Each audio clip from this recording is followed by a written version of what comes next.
Bismillahirrahmanirrahim. Assalamualaikum warahmatullahi wabarakatuh. Selamat datang dan selamat bergabung di mata kuliah Ekonomi Pembangunan dengan dosen pengampu saya sendiri, Desita Gumanti, SPD, MPDE. Baik, dalam pertemuan kedua ini kita akan membahas mengenai konsep pembangunan ekonomi.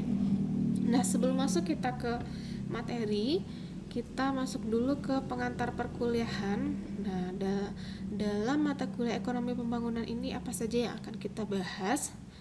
Nah, dalam mata kuliah ekonomi pembangunan kita akan membahas mengenai konsep-konsep dasar teori ekonomi pembangunan, kemudian masalah-masalah pembangunan di negara-negara berkembang. Nah, apa saja masalahnya? Nah, misalnya seperti pertumbuhan ekonomi, kemiskinan, distribusi pendapatan, pertumbuhan penduduk, pengangguran, urbanisasi dari desa ke kota, juga urbanisasi, migrasi gitu ya. Kemudian ada pendidikan dan kesehatan, transportasi, pertanian dan pembangunan pedesaan. Juga nanti di terakhir kita akan membahas tentang isu lingkungan dalam pembangunan berkelanjutan. Nah, kemudian lanjut ke sinopsis atau tujuan pembelajaran kita yang nantinya akan memberikan pengetahuan dan pemahaman tentang teori-teori ekonomi pembangunan, nah serta permasalahan-permasalahan pokok yang dialami oleh negara-negara berkembang dalam pembangunan ekonominya. Oke. Nah, jadi intinya dalam ekonomi pembangunan ini kita akan membahas tentang permasalahan pembangunan apa saja yang dialami oleh negara-negara berkembang. Nah, tentunya saudara sudah tahu ya apa saja yang termasuk negara-negara berkembang. Nah, kalau sekarang sudah diklasifikasikan menjadi dua, ada negara berkembang dan juga ada negara maju. Nah, biasanya berdasarkan kepada pendapatan per kapita. Oke. Apa contohnya negara-negara berkembang ini? Nah, Indonesia salah satunya masih termasuk ke negara berkembang. Kemudian contohnya lagi Korea Utara, India, Brazil, Ethiopia, Chili dan lain sebagainya itu masih termasuk ke negara-negara berkembang. Nah, kemudian juga ada satu lagi negara maju. Nah, apa contohnya negara maju? Nah, misalnya Amerika Serikat, Jepang, Korea Selatan. Kalau Korea Utara masih termasuk ke negara berkembang ya. Kemudian Korea Selatan, yang paling dekat dengan kita adalah Singapura dan juga banyak negara lainnya. Oke, kita lihat. Nah, ini ada ilmu ekonomi, institusi-institusi dan pembangunan sebuah perspektif global. Nah, kita lihat dalam perspektif globalnya. Nah, bagaimana kehidupan setengah penduduk bumi? Atau kita lihat sekarang jumlah penduduk dunia itu sekitar 7,85 miliar tahun 2021 ya. Nah, separuh hidupnya itu hidup dalam kemiskinan atau di bawah garis kemiskinan dengan jumlah pendapatan kurang dari 2 dolar per hari. Nah, kalau kita asumsikan sekarang itu dolar bulatnya 14.000, nah berarti pendapatan mereka cuman 28.000 sehari ya. Nah, itu kehidupan setengah dari penduduk bumi. Kemudian masih adanya perekonomian subsisten atau subsistence ekonomi. Nah, apa maksudnya di sini? Nah, perekonomian subsisten ini sering juga dikenal dengan cara hidup yang cenderung minimalis gitu ya. Usaha-usaha yang dilakukannya itu cuman untuk mencukupi kehidupan atau untuk sekedar hidup atau untuk penyambung hidup saja. Nah, dalam bahasa lebih kompleksnya bahwa dalam perekonomian subsisten itu manusia atau masyarakat memenuhi kebutuhan hidupnya itu hanya menggunakan alat dan modal serta teknologi yang sangat sederhana. Kemudian hanya mampu menghasilkan produksi yang sedikit yang hanya untuk kepentingan pemenuhan kebutuhannya sendiri. Terutama di sana adalah untuk pangan ya. Nah, itu yang dimaksud dengan perekonomian subsisten. Nah, dalam negara berkembang, nah masih banyak sekali perekonomian subsisten ini kita temui. Nah, seperti di daerah kita saja atau di kampung kita gitu ya. Nah, masih banyak perekonomian subsisten ini kita temui. Oke, kemudian kita lanjut ke kemiskinan dan pandemi. Nah, sekarang kita dihadapkan dengan pandemi sejak tahun 2019 ya. Nah, sudah hampir 2 tahun. Nah, apakah kaitannya kemiskinan dengan pandemi? Nah, seperti yang disampaikan tadi bahwa Bank Dunia itu mendefinisikan orang yang mengalami kemiskinan ekstrim. Nah, orang yang hidup dengan pendapatan kurang dari 1,9 dolar atau 28.000 sehari pendapatannya. Nah, pandemi semakin memperburuk keadaan ini gitu ya. Ditambah juga lagi dengan perubahan iklim. Sehingga upaya untuk mengurangi kemiskinan itu semakin memperlambat ya, upaya mengurangi kemiskinan. Nah, jumlah orang miskin ekstrim tahun 2021 meningkat menjadi 150 juta orang ya di dunia. Nah, padahal sudah diperkirakan akan turun menjadi 7,9% di tahun 2020. Namun karena kondisi sekarang pandemi, nah lebih meningkat lagi tingkat kemiskinannya hampir 10% ya, 9,4% dari populasi. Nah, begitu pertambahannya dari dampak dari pandemi ini. Oke, masuk lagi ke dalam ekonomi pembangunan, kita akan ada membedakan antara ekonomi pembangunan dengan pembangunan ekonomi. Dia dengan kata yang sama tapi terbalik ya. Jadi kita harus paham ekonomi pembangunan apa maksudnya. Kalau ekonomi pembangunan itu adalah cabang ilmu yang membahas mengenai masalah pembangunan, juga menganalisis masalah pembangunan di pembangunan ekonomi khususnya di negara berkembang. Nah, merupakan satu cabang ilmu ya. Kemudian pembangunan ekonomi adalah proses pelaksanaan perekonomiannya di negara berkembang. Nah, dalam upaya meningkatkan pendapatan per kapita. Nah, serta juga mencapai tujuan pembangunan ekonomi tersebut. Nah, masih ingat apa yang dimaksud dengan pendapatan per kapita? Nah, pendapatan per kapita adalah GNP dibagi dengan jumlah penduduk. Nah, karena jumlah penduduk kita banyak, pembaginya banyak, akhirnya pendapatan per kapita kita masih tergolong rendah. Kemudian pertumbuhan dan pembangunan ekonomi. Nah, ternyata pertumbuhan dan pembangunan ekonomi itu juga berbeda. Satu pertumbuhan, satu pembangunan. Pertumbuhan ekonomi adalah terjadinya kenaikan pendapatan per kapita. Kalau pembangunan ekonomi, nah pendapatan per kapita diiringi oleh perubahan struktural. Nah, apa saja perubahan strukturalnya ini? Dilihat dari pertama, perubahan komposisi pendapatan nasional dari dominasi sektor primer ke sektor industri. Kemudian yang kedua, distribusi pendapatan itu menjadi lebih merata. Artinya gap atau kesenjangan antara tingkat pendapatan antara si kaya dengan si miskin itu tidak terlalu tinggi.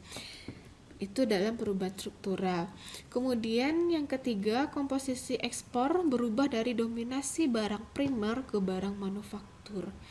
Nah, artinya komposisi barang ekspor kita itu tidak hanya bahan mentah atau bahan primer saja yang kita ekspor, tapi kita sudah dapat menjadikan dia barang manufaktur atau barang jadi. Oke, nah itu ya ciri-cirinya perubahan struktural. Kemudian konsep dasar pembangunan. Nah, apa yang menjadi konsep dasar dalam pembangunan? Nah, pertama, perubahan masyarakat itu mengarah kepada semakin banyaknya pilihan yang tersedia bagi masyarakat dalam memenuhi kebutuhan. Nah, beragam pilihan ya, semakin banyak pilihan. Kemudian yang kedua, banyaknya pilihan juga harus disesuaikan dengan tata nilai, norma yang berlaku juga sesuai dengan tujuan yang dicapai. Nah, semakin banyak pilihan, tentu kita juga harus dibatasi oleh norma-norma dan tata nilai dalam menentukan pilihan kita tersebut.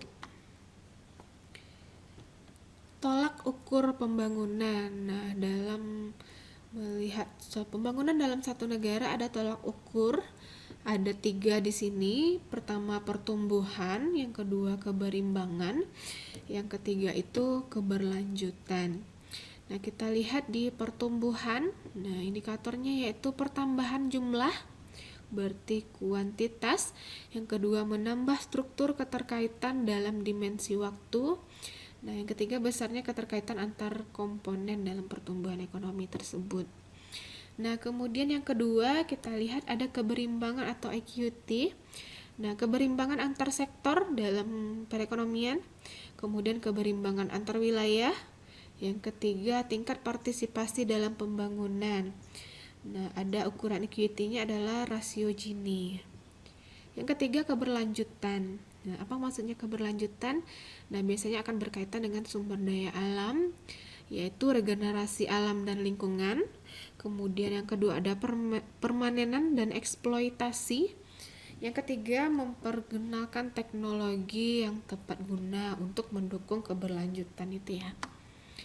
Oke, kemudian ada tujuan pembangunan. Apa sebenarnya yang menjadi tujuan pembangunan? Pertama adalah kesejahteraan sosial bagi masyarakat ya, atau social welfare. Kemudian kecerdasan kehidupan, artinya tingkat pendidikan masyarakat.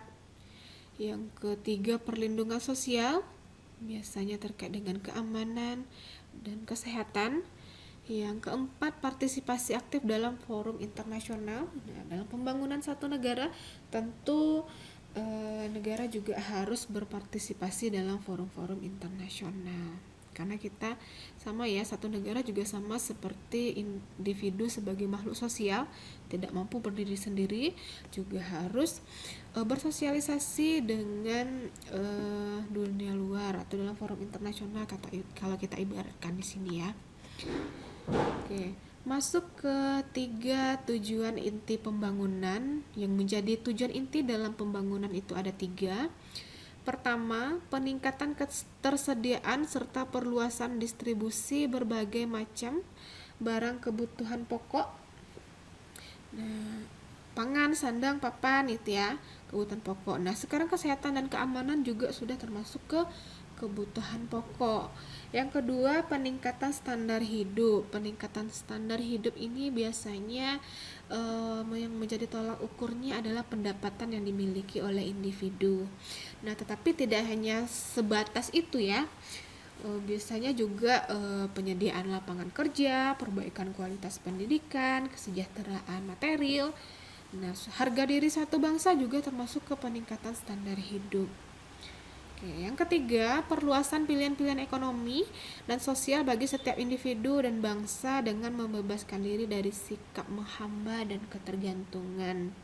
Nah, artinya pilihan-pilihan ekonomi yang semakin luas, tapi juga kita harus mampu membebaskan kita dari keterikatan terhadap suatu, misalnya dalam pembangunan berarti dalam satu negara, terhadap satu negara, atau ketergantungan terhadap satu negara. Oke, nah kali ini 3 nilai inti pembangunan. Yang menjadi nilai inti dalam pembangunan itu ada 3. Pertama adalah kecukupan atau sustenance, atau kemampuan untuk memenuhi kebutuhan standar. Nah, apa saja di sana? Kenaikan pendapatan per kapita, pengentasan kemiskinan absolut, kemudian ada penambahan lapangan kerja, pemerataan pendapatan. Nah, ini termasuk ke kemampuan untuk memenuhi kebutuhan dasar dalam pembangunan. Kemudian ada jati diri atau self-esteem, menjadi manusia seutuhnya. Yang ketiga adalah kebebasan atau freedom, kemampuan untuk memilih. Nah, kita sudah banyak pilihan, tapi kita juga harus memiliki kebebasan untuk memilih.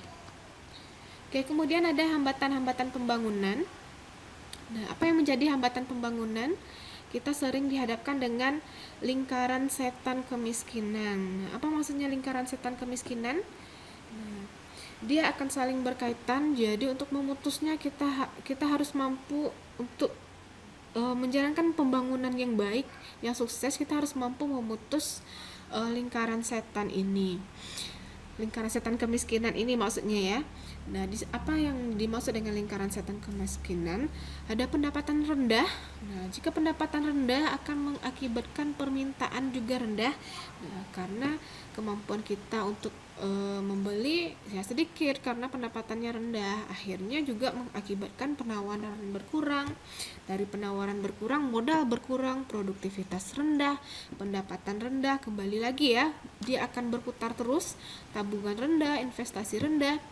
Nah, modal kurang menyebabkan juga produktivitas rendah. Nah, jadi harus diputus mata rantai lingkaran setan kemiskinan ini. Nah, gimana caranya? Nah, dirombak dengan tabungan paksa atau bantuan luar negeri. Nah, biasanya akan berkaitan dengan hutang luar negeri atau pinjaman luar negeri. Itu salah satunya upaya yang dapat dilakukan gitu ya. Kemudian hambatan yang kedua adalah tabungan atau pembentukan modal yang rendah. Nah, dengan sedikitnya masyarakat yang menabung atau menyimpan uang di lembaga seperti bank gitu ya, tentunya akan susah untuk pembentukan modal karena dari uang yang ditabung itulah yang nanti akan disalurkan untuk berinvestasi atau membangun usaha gitu ya dengan kredit. Oke, kemudian hambatan sosial budaya. Nah, misalnya saja seperti negara kita memiliki beraneka ragam budaya, kehidupan sosial yang beraneka ragam dengan jumlah penduduk yang besar.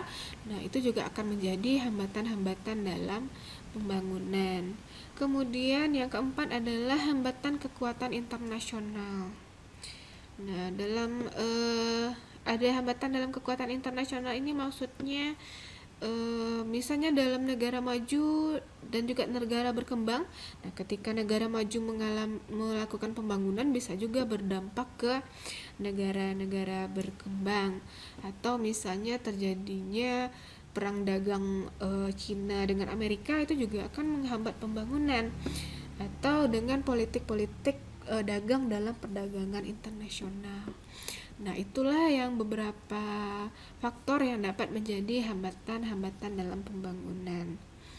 Oke, sekian dulu untuk materi terkait pertemuan kedua kita kali ini. Nah, silakan saudara nanti untuk mengajukan pertanyaan, boleh kita diskusi. Untuk penutup saya ucapkan terima kasih dan mohon maaf untuk kesilapan kata. Sekian dulu. Assalamualaikum warahmatullahi wabarakatuh.